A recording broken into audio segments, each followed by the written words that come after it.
அண்மைச் செய்தி. மதுரை மத்திய சிறையில் திடீரென காவல்துறையினர் சோதனை மேற்கொண்டிருக்கிறார்கள். மதுரை மத்திய சிறையில் போலீசாரின் திடீர் சோதனையால் அந்த பகுதியில் ஒரு பரபரப்பு ஏற்பட்டிருக்கிறது. விவரங்களுக்காக நமது மதுரை மாவட்ட செய்தியாளர் அருண் இணைப்பில். அருண், இந்த சோதனையுடைய பின்னணி என்ன? எதற்காக இந்த திடீர் சோதனை?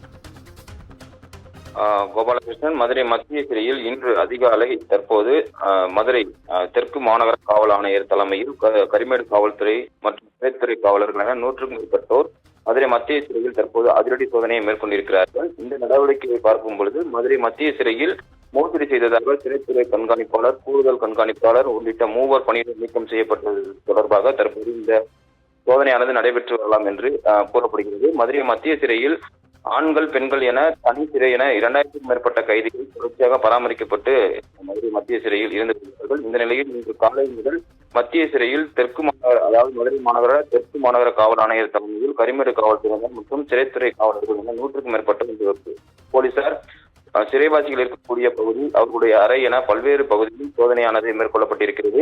ஏதேனும் போதை வஸ்துக்கள் வைத்திருக்கிறார்களா அல்லது வேறேனும் ஆயுதங்கள் வைத்திருக்கிறார்களா உள்ளிட்ட பல்வேறு கோணங்களில் தொடர்ச்சியாக அதிரடி சோதனையை மேற்கொண்டிருக்கிறார்கள். இந்த சோதனையில் சந்தேகிக்கும்படியாக எந்த ஒரு பொருளும் கிடைக்கவில்லை. இருப்பினும் அதிகாரிகள் திடீரென அதிகாலை சோதனை மேற்கொண்டது மதுரை மத்திய சிறையில் ஒரு பரபரப்பாக காணப்படுகிறது. கோபாலகிருஷ்ணன்,